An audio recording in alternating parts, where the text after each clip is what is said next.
Hello दोस्तों, welcome back to my YouTube channel. आज हम स्टार्ट करने जा रहे हैं हमारी इंग्लिश की क्लास। आज हम पढ़ेंगे बेसिक इंट्रोडक्शन ऑफ इंग्लिश, अंग्रेजी का आधारीय परिचय।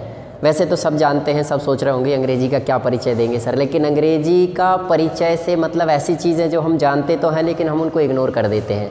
ठीक उसी तरह जैसे अभी मैंने कहा आपसे कि हम बेसिक इंट्रोडक्शन पढ़ेंगे और आपने उसको दिमाग से निकाल दिया कि बेसिक क्या होगा, इसमें क्या पढ़ाएंगे, लेकिन हर चीज़ का बेस होता है, बेस पर ही पूरी चीज़ें टिकी हुई होती हैं। तो अपन शुरू करते हैं अपना इंग्लिश का पहला आज का बैच, जिसमें हम पढ़ाने वाले हैं आपको इंग्लिश का बेसिक इंट्रोडक्शन।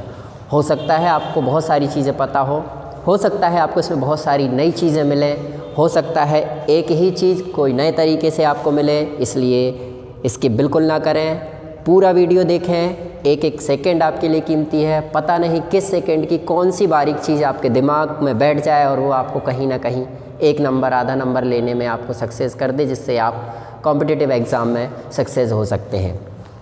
अगर आपको वीडियो पसंद आता है तो लाइक करिएगा, शेयर ज़रूर करिएगा ताकि सभी लोगों को इस बारे में जानकारी मिल सके। तो अपन आइए शुरू करते हैं इंग्लिश का बेसिक इंट्रोडक्शन। वैसे इंट्रोडक्शन सभी जानते हैं, तो इसमें सबसे पहले अपन देखते हैं बेस आधार क्या होता है। तो अपन देखें इंग्लिश को ज़्यादातर आप पूछेंगे किसी से इंग्लिश क्या होता है, तो इंग्लिश एक ही आंसर आता है, एक लैंग्वेज है, एक भाषा है। तो भाषा के बारे में आपने हिंदी के वीडियोज़ में देखा हुआ है, भाषा क्या होती है, उसको कैसे डिस्क्राइब करते हैं, उसकी परिभाषा क्या होती है। भाषा की परिभाषा आपको हमारे सौरभ सर ने भी बताई है। तो हम उसी को दोबारा रिपीट ना करते हुए डायरेक्ट अपन आते हैं उस भाषा में से सबसे छोटी चीज़ जो उठाएंगे अपन, वो उठाएंगे वाक्य। क्योंकि इंग्लिश में हमसे जो गलतियाँ होती हैं वो वाक्यों में ही होती है। वाक्यों को लिखने में, पढ़ने में, उनको बनाने में, व्यवस्थित करने में, उनका क्रम आगे पीछे करने में, उनका सीक्वेंस चेंज कर देने में हमारा सेंटेंस गलत हो जाता है। तो चलिए अपन शुरू करते हैं सबसे पहले सेंटेंस। तो सेंटेंस क्या होता है इसके बारे में आप सभी जानते हैं, लेकिन फिर भी अपन थोड़ा सा उसका रिवीजन कर लेते हैं। शुरुआत करते हैं अपन सेंटेंस से। सेंटेंस जिसको हिंदी में क्या बोला जाता है, वाक्य। हिंदी में बोला जाता है वाक्य। तो वाक्य की परिभाषा आप लोगों को पता होगी। वाक्य क्या कहलाता है, दो या दो से अधिक शब्दों का ऐसा समूह जिसका कोई अर्थ निकलता हो, इसको अपन क्या बोलेंगे, वाक्य बोलेंगे। अब दो या दो से अधिक शब्दों का समूह तो कुछ भी हो सकता है, शब्द आगे पीछे हो जाते हैं लेकिन उनका मीनिंग नहीं निकलता है। तो मीन क्या हुआ कि जब तक शब्दों के समूह का मीनिंग ना निकले तब तक वो वाक्य नहीं बनेगा, शब्दों का समूह केवल रहेगा। तो अपन वाक्य की परिभाषा अगर हिंदी में देखते हैं तो दो या दो से अधिक शब्दों का ऐसा समूह जिसका कोई अर्थ निकलता है वाक्य कहलाता है। उसी को हम इंग्लिश में बोलेंगे अ group of two or more words. A group of two or more words, एक समूह दो या दो से अधिक शब्दों का, that makes a meaningful sense या that makes a meaning called sentence. तो ये हो गई अपनी वाक्य की परिभाषा। तो अपन देखते हैं वाक्य होता क्या है। तो वाक्य प्रायः अपन देखते हैं वाक्य जो बनता है वो हिंदी हो अंग्रेजी हो सभी में सामान्य तरीके से एक जैसा बनता है। तो इंग्लिश की अपन शुरुआत करते हैं। तो इंग्लिश में सबसे पहले अपन बेसिक स्ट्रक्चर देखते हैं। क्या देखते हैं, बेसिक स्ट्रक्चर। बेसिक स्ट्रक्चर किसका बेसिक स्ट्रक्चर देखेंगे अपन बेसिक स्ट्रक्चर देखेंगे वाक्य का, सेंटेंस का। तो सेंटेंस का बेसिक स्ट्रक्चर क्या होता है, सेंटेंस को हम कैसे जमाएंगे, कैसे व्यवस्थित करेंगे। तो देखें जब हम सेंटेंस जमाते हैं, सेंटेंस लिखते हैं, सबसे पहले जो बेसिक होता है उसमें सबसे पहले यूज़ किया जाता है सब्जेक्ट। हाँ दोस्तों, सबसे पहले हम क्या यूज़ करते हैं, सब्जेक्ट। इसके बाद जो दूसरा नंबर होता है उस पे होता है आपका हेल्पिंग वर्ब। क्या होता है, हेल्पिंग वर्ब। ध्यान रखेंगे इसको, थोड़ा सा अपन बोलने की भी कोशिश करेंगे। इसको वर्ब ना बोल के अपन वर्ब आर को साइलेंट करना है, तो इसमें प्रोनाउंसिएशन भी सही हो जाएगा, इंग्लिश बोलने में भी थोड़ी अच्छी लगेगी। तो आते हैं पॉइंट पे, सबसे पहले subject, then helping verb, then आता है आपका मेन वर्ब। ठीक है, क्या आता है, मेन वर्ब। तो इसको कुछ लोग मैन वर्ब बोलते हैं, तो मैन नहीं होता है, ये मेन होता है। मैन मतलब होता है आदमी, सभी को पता है।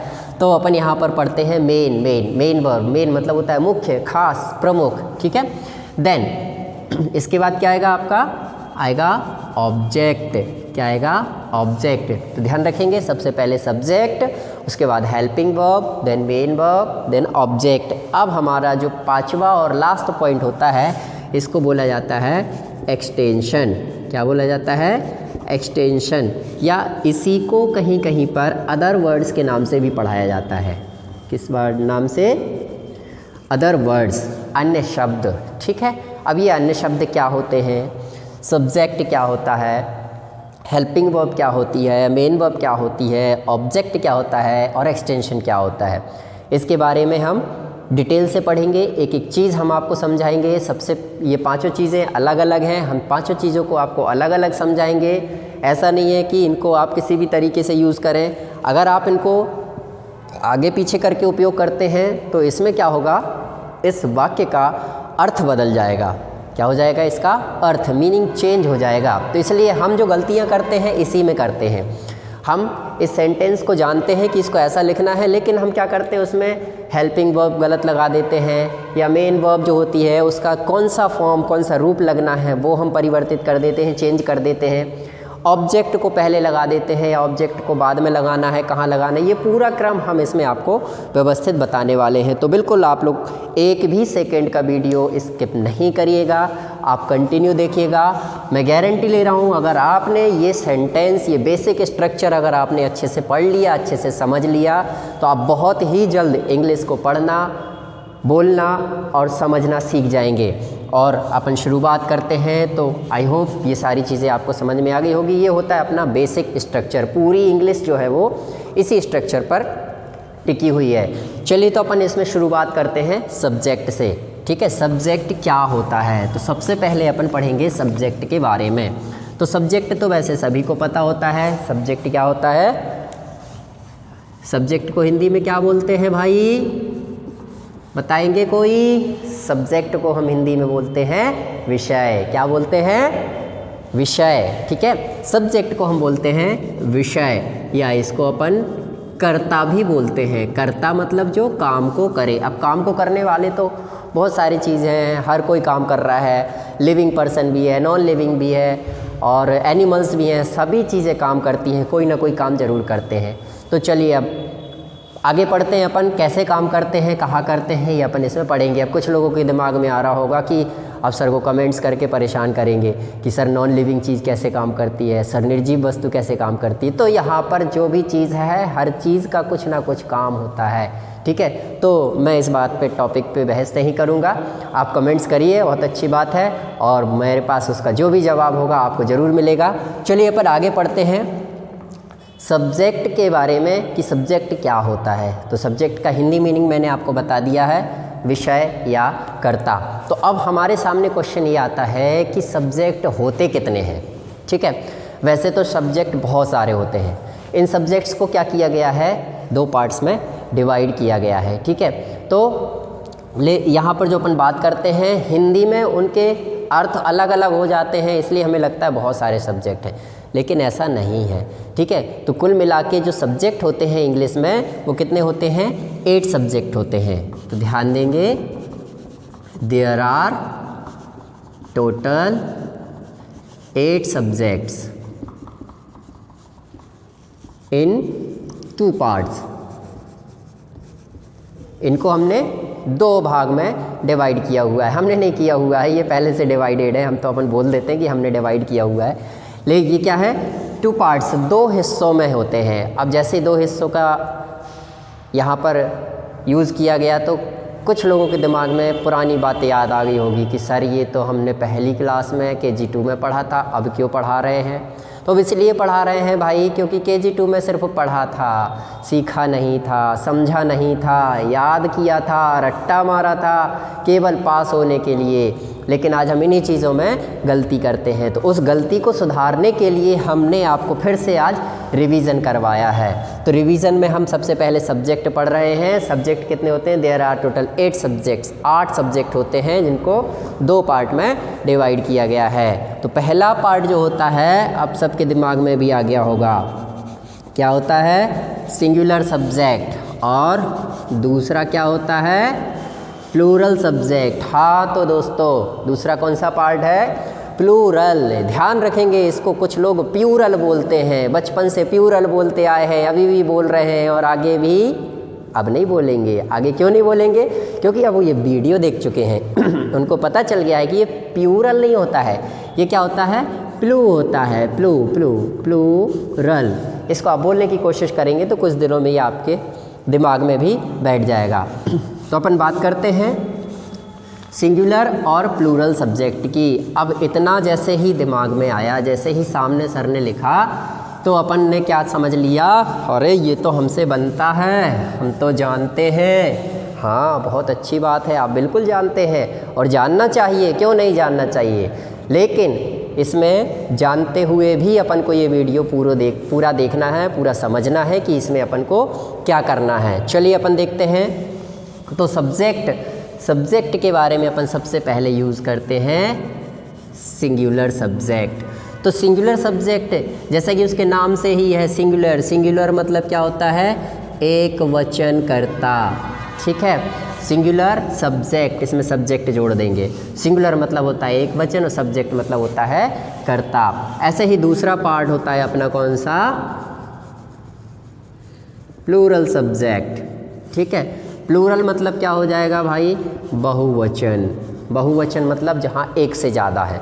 अब 2 भी हो सकते हैं, 10 भी हो सकते हैं, 20 भी हो जाते, अनकाउंटेबल हो सकते हैं। बहुवचन मतलब जहाँ पे बहुत सारे लोग हैं।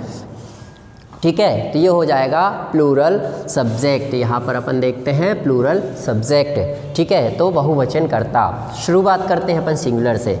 तो सिंगुलर में जो सब्जेक्ट होते हैं वो होते हैं he, she, it and any name. आप सभी को पता है ही का यूज़ कहाँ होता है, शी का यूज़ कहाँ होता है। ही मतलब वह है, शी मतलब भी वह है, इट मतलब यह है और नेम मतलब किसी का नाम। ठीक है, ये आप देखेंगे ही, शी, इट, नेम के मीनिंग यहाँ पर मैंने लिखे हैं, आपको ये पहले से पता होगा, लेकिन फिर भी एक बार अपन देख लेते हैं। अब अपन बात करते हैं प्लूरल की। प्लूरल में है आई, वी, यू एंड दे। तो आई का मतलब क्या होता है? मैं। वी का मतलब क्या होता है? हम। यू का मतलब क्या होता है? आप। और दे का मतलब क्या होता है? वे। अब कुछ लोग की हैबिट में है यू का मतलब तुम। ठीक है, तो अगर आप अच्छा वर्ड यूज़ करेंगे वो आपकी मेंटलिटी को शो करेगा कि बिल्कुल आप बहुत अच्छा सोचते हैं। आप यहाँ तुम भी बोल देंगे, तुम गलत नहीं होगा, तुम शब्द गलत नहीं होगा, सही है वो। लेकिन अगर आप शब्द का यूज़ करेंगे तो वो उससे बेटर होगा। आई होप बेटर नहीं, बेस्ट होगा ये। आप वहाँ पर आप का यूज़ करें। ठीक है, चलिए अपन आगे आते हैं।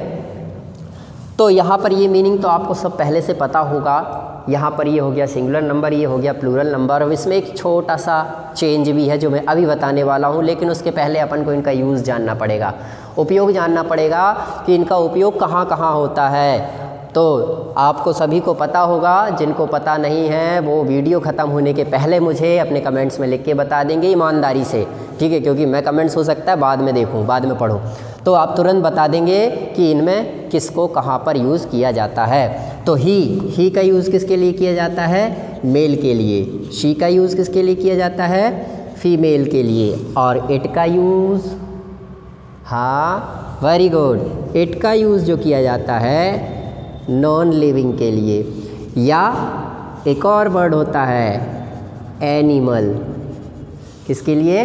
एनिमल्स के लिए। जब जानवरों के लिए यूज़ होता है तो वहाँ पर भी हम इट का यूज़ करते हैं। अपन ने बचपन में एक ऐसे पढ़ा होगा द काऊ के बारे में, गाय, कितना अच्छा शब्द है। तो गाय के बारे में अपन ने निबंध पढ़ा। It has 4 legs, it has 2 horns, it has 2 eyes, it has a long tail. इस टाइप से अपन ने पढ़ा था। तो उसमें हम इट का यूज़ करते थे। क्यों करते थे? क्योंकि वो एक एनिमल के रूप में यहाँ पर उपयोग किया जा रहा है। ठीक है, आगे अपन देखते हैं नेम। तो नेम तो भाई किसी का भी हो सकता है, आपका, मेरा, किसी भी XYZ का नाम अपन उपयोग कर सकते हैं। तो ये तो हुआ अपना सिंगुलर नंबर। अब आता है प्लूरल नंबर। प्लूरल मतलब बहुवचन। ठीक है, और यहाँ पर आई है, वी है, यू है एंड दे है। तो आई मतलब मैं, ये किसके लिए यूज़ होता है? मैं। सेल्फ सॉरी, आई किसके लिए यूज़ होता है? सेल्फ, खुद के लिए यूज़ होता है। ठीक है, फिर आते हैं हम वी पे। तो वी किसके लिए यूज़ होता है? हमारा का मतलब क्या होगा? सेल्फ तो हैं उसमें प्लस अदर, खुद के साथ हम दूसरे पर्सन को भी जब हमारे काम में, हमारी क्रिया में शामिल करते हैं तो वहाँ पर हम वी का यूज़ करते हैं, हिंदी में हम का यूज़ करते हैं। अब आता है यू। यू का मतलब होता है आप या तुम। तो यहाँ पर हम ये किसके लिए यूज़ करते हैं? ये जो यूज़ होता है वो होता है सेकंड नाउन के लिए। किसके लिए यूज़ होता है? सेकंड नाउन, द्वितीय संज्ञा या सेकंड पर्सन भी बोलते हैं अपन। ठीक है, हमारे सामने जो व्यक्ति होता है उसके लिए हम यूज़ करते हैं you. You are the best, you are my best friend, जो भी आपको यूज़ करना है आप कर सकते हैं। फिर नेक्स्ट है एंड लास्ट है दे। दे का मतलब होता है वे। अब इसका यूज़ किसके लिए करेंगे? किसके लिए करेंगे? जल्दी बताइए किसके लिए करेंगे? हाँ, तो इसका जो यूज़ करेंगे वो किसके लिए यूज़ करेंगे? थर्ड नाउन के लिए। ठीक है, थर्ड पर्सन के लिए, तीसरे व्यक्ति के लिए। जब आप और हम किसी के बारे में बात करेंगे, वे आए थे, वो आया था, वो बोल रहा था, उन्होंने कहा था, ठीक है, वे बोल रहे थे। जब आप और हम किसी अदर पर्सन के बारे में बात करेंगे तब हम वहाँ पर यूज़ करेंगे दे। ठीक है, यहाँ पर ये जो थर्ड पर्सन होता है ये कैसा होता है? अन्य होता है, अलग होता है, जो आपके मेरे पास में नहीं होता है। ठीक है, अब इसमें एक बहुत माइनर सा चेंज जो मैंने आपको थोड़ी देर पहले कहा था, इसमें बहुत माइनर सी एक चीज़ है जो अभी शायद कुछ लोगों को पता नहीं होगी, वो इसमें आती है, वो बताने वाला हूँ। क्या बताने वाला हूँ? अब यहाँ पर देखिए,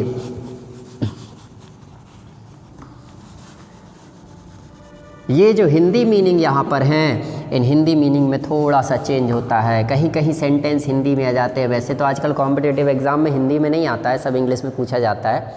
लेकिन अगर हिंदी में वाक्य आ जाते हैं तो उनको शब्द बदल कर हमें कंफ्यूज कर दिया जाता है, इंग्लिश में ट्रांसलेट करने के लिए दिया जाता है। कैसे? ये देखें, वह इसकी जगह पर यूज़ किया जाता है उसने, वह उसने, यह इसने। ठीक है, नाम या नाम ने। ठीक है, जैसे उदाहरण के लिए हम कहें कि उसने कहा था। किसने कहा था? उसने कहा था। तो उसने के लिए यहाँ पर अब अंग्रेजी में कोई भी शब्द नहीं है। इंग्लिश में ने के लिए कोई शब्द नहीं है। उसने बताया, उसने मुझे बताया, उसने मुझे समझाया। ठीक है, तो यहाँ पर उसने शब्द यूज़ किया गया है, लेकिन ये भी सिंगुलर यूज़ होगा। ठीक है, ऐसे ही नाम ने, राम ने कहा, राम ने बताया, महेश ने सुना, मुकेश ने छिपाया, ममता ने सुनाया। ठीक है, तो इसमें क्या है? ने शब्द तो लगा लिया, लेकिन जब आपने सोचा है, जब आप इंग्लिश में बनाओगे सेंटेंस, तो इसमें ने के लिए कोई वर्ड होता ही नहीं है। जैसे राम ने कहा, राम ने कहा था तो राम सेड, हेल्पिंग वर्ब लगेगी नहीं। राम सेड दैट, राम ने कहा था कि।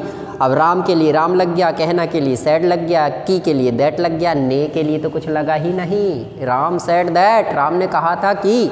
ठीक है, तो ये ने शब्द के लिए है, ने अक्षर के लिए कोई भी इंग्लिश में वर्ड नहीं होता है। Same is it plural number में होता है। मैं की जगह क्या हो जाता है? मैंने, मैंने देखा, आई सा। ठीक है, आई मतलब मैं होता है, सा मतलब देखा, सी का सेकंड फॉर्म सा, आई सा, मैंने देखा। तो मैंने, ने के लिए इसमें इंग्लिश में कोई अलग से शब्द नहीं है, कोई वर्ड नहीं है। ठीक है, ऐसे ही हमने, आपने और थर्ड उन्होंने। ठीक, अब यहाँ पर कुछ लोग कमेंट्स करेंगे, कुछ लोग क्वेश्चन करेंगे, जो थोड़े से नॉलेज रखते हैं या थोड़ा अच्छा नॉलेज रखते हैं वो क्वेश्चन करेंगे। जो अच्छा नॉलेज रखते हैं वो तो क्वेश्चन करेंगे ही नहीं, लेकिन जिनको जिज्ञासा रहती है जानने की, समझने की, वो लोग बताएंगे कि इसमें क्वेश्चन करना चाहिए कि नहीं करना चाहिए।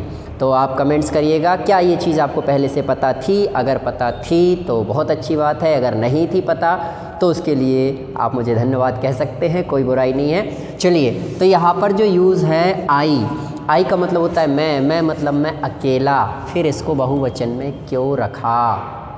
क्वेश्चन आता है आई मतलब मैं मतलब अकेला, इसको फिर बहुवचन में प्लूरल नंबर में क्यों रखा।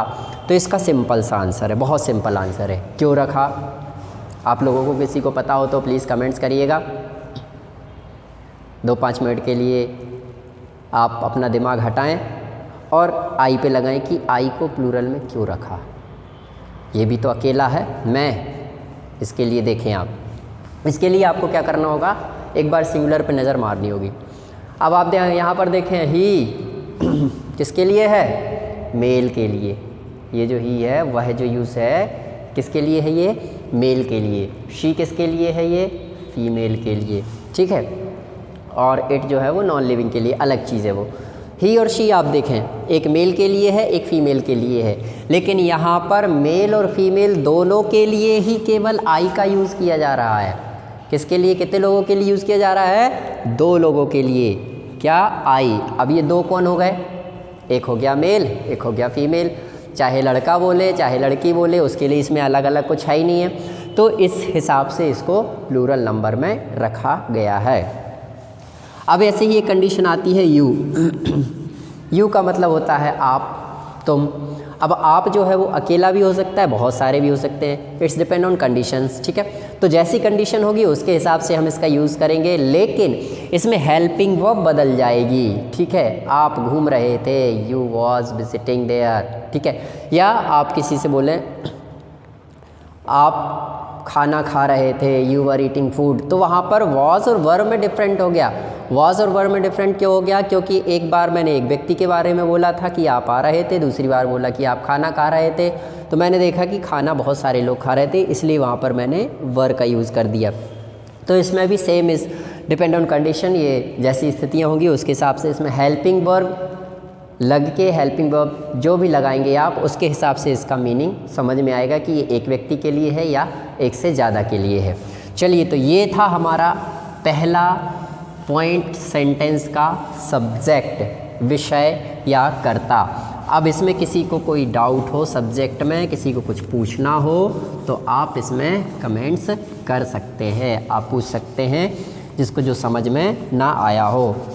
और हमारी रेगुलर क्लासेस अटेंड करने के लिए आप नोबल कैरियर एकेडमी विज़िट करिए, एक बार देखिए, यहाँ पर लाइव पढ़ के देखिए, डेफिनेटली आपको इससे बेहतर उसमें समझ में आएगा, क्योंकि वहाँ पर कुछ फ्रेंड्स भी रहेंगे।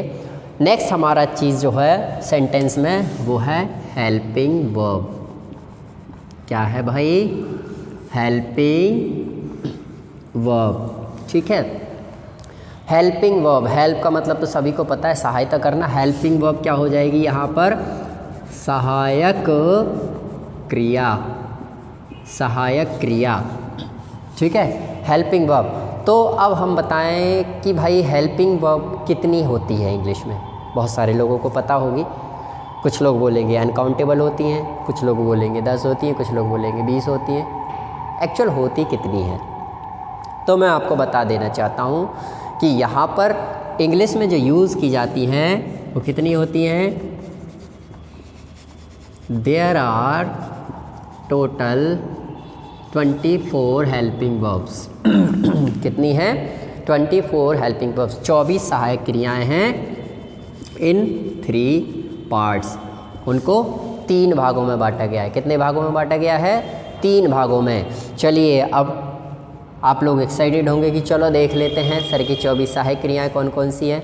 तो भाई मैं आपको बता दूं, ये 24 सहायक क्रियाएँ मेरी नहीं है, ये 24 की 24 सहायक क्रियाएँ इंग्लिश लैंग्वेज की हैं। और इंग्लिश लैंग्वेज में उन 24 सहायक क्रियाओं में से कुछ सहायक क्रियाओं को तोड़ मरोड़ के, जोड़ के 48, 50, 60 जितनी जैसी बनाना है आप कंडीशंस, टर्म्स एंड कंडीशंस के अकॉर्डिंग बना सकते हैं, चेंज कर सकते हैं। क्योंकि एक से दूसरी सहायक क्रिया जब जुड़ती है या एक साथ 2 या 2 से अधिक सहायक क्रियाओं का यूज़ किया जाता है, तो वहाँ पर वाक्य का अर्थ, वाक्य की स्थिति, वाक्य का समय जो भी है वो सब चीज़ें चेंज हो जाती हैं, क्रिया भी उससे प्रभावित होती है। वो अपन आगे के वीडियोज़ में पढ़ेंगे। चलिए, तो अपन स्टार्ट करते हैं। 24 सहायक क्रियाओं को 3 पार्ट्स में बांटा गया है। सबसे पहला पार्ट जिसको हम बोलते हैं मॉडल्स, ठीक। मॉडल्स सभी ने पढ़े हुए हैं, ठीक है। तो मॉडल्स के बारे में अपन देखते हैं क्या है मॉडल्स। तो अपन देखते हैं मॉडल्स, सबसे पहले अपन देखते हैं मॉडल्स क्या है, ठीक है। तो मॉडल्स में अपन सहायक क्रियाएं देखेंगे कितनी हैं, तो उसमें है भाई there are total 8 helping verbs in modals, ठीक है। तो मॉडल में कुल कितनी सहायक क्रियाएं हैं भाई, 8 सहायक क्रियाएं हैं। कौन कौन सी हैं, सबसे पहले है can, could, should, would, must, may, might and ought to. तो इसमें ये 8 सहायक क्रियाएं हैं। कौन कौन सी हैं, can, could, should, would, must, may, might and ought to. तो इनको एक बार आप पढ़ लें, थोड़ा सा रिवीजन कर लें।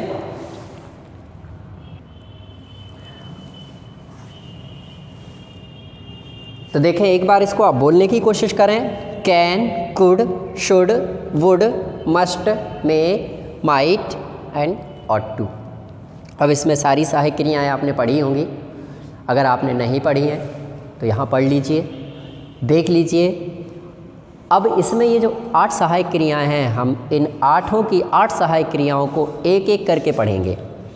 तो इसलिए बिल्कुल क्वेश्चन ना करें, टेंशन ना लें कि सर इसका मीनिंग क्या होगा, इसका मीनिंग क्या होगा। इन सारी हेल्पिंग वर्ब्स का मीनिंग, यूज़, सारी चीज़ें हम आपको नेक्स्ट वीडियो में बताएंगे। तो ये था हमारा पहला पार्ट। टोटल कितने पार्ट्स हैं इसके, 3 पार्ट्स हैं।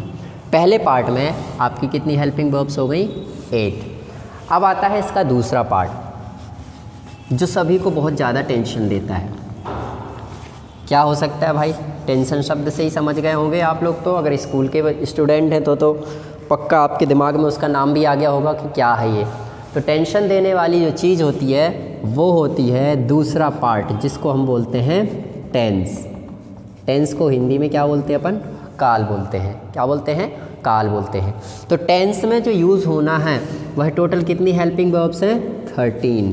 कितनी है, 13 सहायक क्रियाएं हैं, ठीक है। तो कौन कौन सी हैं, चलिए उनको भी पढ़ लेते हैं। Is, am, are, was, were, shall, will, has, have, had, do, did and does, ठीक है। तो ये टोटल 13 हेल्पिंग वर्ब्स जो हैं वो किसको क्रिएट करती हैं, टेंस को, ठीक है। टेंस बोले तो काल, समय, उसके निर्धारण के लिए इनका उपयोग किया जाता है। अब इसमें एक क्वेश्चन फिर अराइज होगा, फिर से एक प्रश्न उठेगा बीच में, फिर से कुछ लोग एक कमेंट्स करेंगे कि सर मैंने तो शैल और विल को जो है वो मॉडल्स में पढ़ा हुआ था, आप टेंस में पढ़ा रहे हो। हाँ बिल्कुल, ये शैल और विल जो है वो क्या है, मॉडल वर्ब कहलाती है। क्या कहलाती है, मॉडल वर्ब, ठीक है। अब मॉडल वर्ब कहलाती है, इसलिए ज़रूरी नहीं है कि इसको मॉडल्स में ही रख के मैं आपको पढ़ाऊँ। क्यों, क्योंकि अगर हम इसको मॉडल्स में रख देते हैं तो आप यहाँ पर देखेंगे इसमें से ऐसी कोई भी हेल्पिंग वर्ब नहीं है जो हमें भविष्य काल के बारे में बताए, क्योंकि भविष्य काल के लिए केवल यही 2 सहायक क्रियाएं हैं। अगर ये 2 सहायक क्रियाएं अलग कर दोगे तो इस पूरे टेंस में से भविष्य काल ख़त्म हो जाएगा, ठीक है। और भविष्य काल वैसे होता भी नहीं है, क्योंकि जो पता ही नहीं है उसके बारे में कैसे कहेंगे अपन। लेकिन कुछ क्रियाएं ऐसी हैं जो अभी से शुरू होकर आने वाले समय तक चलती रहती हैं, इनकी संभावना, पॉसिबिलिटीज़ ज़्यादा रहती है, या जिनके बारे में हम गैसिंग कर सकते हैं। तो इसलिए भविष्य काल का निर्माण किया गया है। भविष्य काल के बारे में बताने के लिए, लिखने के लिए आपको हेल्पिंग वर्ब की यूज़ करना पड़ेगा, और वो हेल्पिंग वर्ब केवल 2 हैं पूरी इंग्लिश में, वो है शैल और विल। अब ये मॉडल्स में भी रखी गई हैं और इनको टेंस में भी रखा गया है, ठीक है। इसलिए इनको 2-2 जगह काउंट नहीं करेंगे, एक ही जगह काउंट करेंगे, ठीक है। तो ये था अपना टेंस। अब इसके बाद अपना थर्ड एंड लास्ट पार्ट आता है। लास्ट पार्ट क्या आता है, लास्ट पार्ट अपन यहाँ पर देखते हैं। आपका पहला हो गया मॉडल्स, दूसरा हो गया टेंस, और तीसरा जो पार्ट हो गया वो हो गया आपका सॉरी अदर हेल्पिंग वर्ब्स।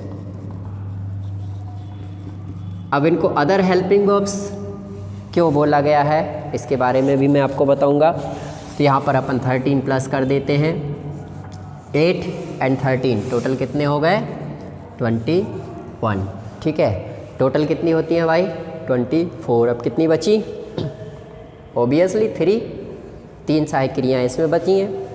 तो इन तीनों का यूज़ भी है मैं आपको बताऊंगा। पहले 3 सहायक क्रियाएँ देख लेते हैं हेल्पिंग वर्ब्स। पहली है यूज्ड टू, दूसरी है नीड टू एंड तीसरी है डेयर टू। ठीक है, तो इसमें से ये जो थर्ड वाली है ये तो आपने बहुत सारी जगह पे सुना होगा, सीरियल में, फिल्मों में, डायलॉग्स में बहुत जगह यूज़ होता है डेयर टू। ठीक है, तो अपन इसमें देखेंगे कि ये 3 सहायक क्रियाएँ एक्स्ट्रा हैं। अब इनको एक्स्ट्रा में क्यों रखा है, इनको एक्स्ट्रा में इसलिए रखा है क्योंकि ये वर्ब का भी काम करती हैं। डेयर अपने आप में एक क्रिया है, नीड अपने आप में क्रिया है, यूज़ अपने आप में एक क्रिया है, लेकिन इसमें टू लगाकर इनके फॉर्म को चेंज करके इसको हम हेल्पिंग वर्ब के रूप में यूज़ करते हैं।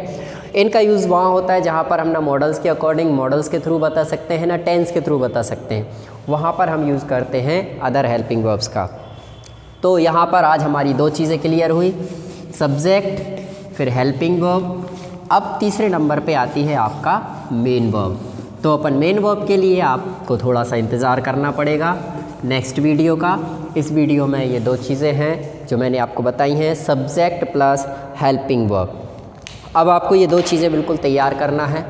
कोई भी बारीक से बारीक चीज़ इनमें से पूछ ली जाती है तो आपको बिल्कुल कंफ्यूज नहीं होना है, पहले इनको आपको लर्न कर लेना है। इनकी और डिटेल हम आने वाली वीडियोज़ में बताएंगे। और वीडियो को शेयर ज़रूर करें और एक बार नोबल कैरियर एकेडमी में विज़िट ज़रूर करें। Thank you.